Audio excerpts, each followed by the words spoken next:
তার সাথে পড়া শুরু করবে এই সপ্তাহের পর থেকে। আমি বলি হাইকোর্ট পারমিশন পরীক্ষায় আপনার তো group A, group B, group C এইরকম থাকে, তাই না? প্রত্যেকটা গ্রুপের একটা প্রশ্ন লেখার জন্য আপনি সর্বোচ্চ 45 মিনিট টাইম পাবেন, এর বেশি টাইম পাবেন না। এর বেশি যদি টাইম নেন একটা প্রশ্ন লেখার জন্য, তাহলে অন্য প্রশ্নে সময় আপনার কমে যাবে। তার মানে 45 মিনিটের মধ্যেই আপনার লেখা শেষ করতে হবে। এখন আপনি বললেন যে কালকে আমি ক্রিমিনাল আপিল প্রশ্নটা লিখছি, তাই না? ক্রিমিনাল আপিলের মধ্যে ক্রিমিনাল আপিল আবার বেল পিটিশনও থাকে। তার মানে কি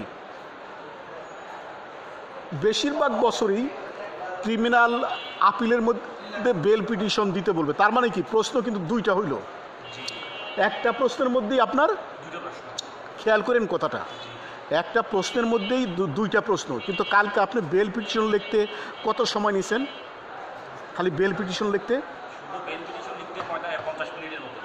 তাহলে তো হইলই না। তাহলে তো আপনি আপনার যদি কমনও পড়ে তাহলে তো আপনি অন্য প্রশ্ন দিয়েই আসতে পারবেন না। তাহলে ক্রিমিনাল আপিল কিন্তু বাকি রয়েছে। বেল পিটিশন লিখতে আপনার 50 মিনিট লাগছে। হ্যাঁ, আপনারা বললেন বেল পিটিশন লিখছি। ও আচ্ছা, তা আপনি তো বললেন যে বেল পিটিশন লিখছি। আচ্ছা, ক্রিমিনাল আপিলই বলি, যেহেতু ক্রিমিনাল আপিল নিয়ে শুরু করছি। ওই ক্রিমিনাল আপিলে অনেক সময় একটা প্রশ্নের মধ্যে দুইটা প্রশ্ন থাকে, সেটা হলো আপিল মেমো লিখতে বলে, আবার ওই যে বেল পিটিশন লিখতে বলে। ঠিক আছে কথাটা? এখন তাহলে এইরকম, কিন্তু আপনার সময় কত আমি বলে দিছি, সময় হলো 45 মিনিট। কিন্তু যদি দেখা যায় একটার মধ্যে দুইটা বড় প্রশ্ন লিখতে বলে, বড়, সেক্ষেত্রে আপনি 50 মিনিট টাইম নেবেন, বা সর্বোচ্চ 1 ঘন্টা। খুব ভালো করে খেয়াল করেন, যদি একটা প্রশ্নের জন্য আমরা 45, খুব মন দিয়ে খেয়াল করেন কিন্তু আমার কথাটা, এইভাবে লেকচার কেউ দিবে না যে ওই একটা প্রশ্ন লেখার জন্য সর্বোচ্চ 45 মিনিট, যদি একটা প্রশ্নই থাকে তাহলে 45 মিনিট টাইম নেবেন। কিন্তু অনেক সময় একটা প্রশ্নের ভিতরে এই ল্যাজ লাগাই এমনভাবে দুইটা প্রশ্ন তৈরি করে, দুটা প্রশ্নই বড়, ছোট না, সেক্ষেত্রে আপনি ওই প্রশ্নটা লেখার জন্য 1 ঘন্টা টাইমই নেবেন। তখন একটা প্রশ্নের জন্য 30 মিনিট করে টাইম নেবেন। এইটাও কিন্তু কম। হ্যাঁ, এইটাও কিন্তু কম, যেভাবে বড় প্রশ্ন সেট করে, মানে ওই 30 মিনিটও কম।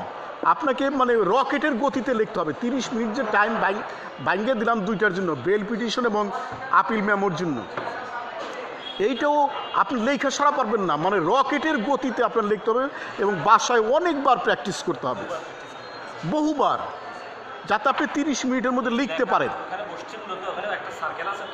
যাতে আপনি কিন্তু আমি যেভাবে লেকচার দিলাম তাহলে এইভাবে কেউ কথা বলে, কিন্তু এটা দরকারই কিনা, আমার এই লেকচারটা দরকারই কিনা। যখন একটা প্রশ্নের ভিতরেই দুইটা বড় প্রশ্ন লিখতে বলবে, তখন ওই প্রশ্নটার জন্য 1 ঘন্টা টাইম নেবে, প্রত্যেকটা 30 মিনিট করে।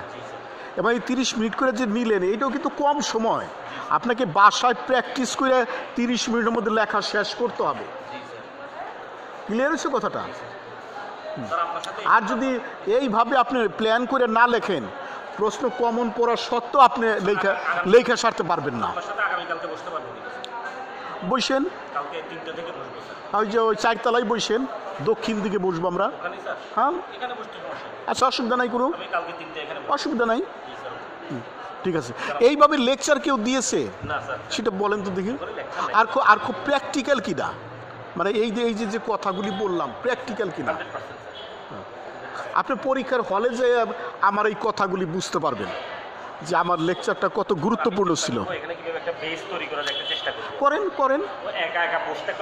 করেন নিয়ে আসেন 4-5 জন নিয়ে আসেন।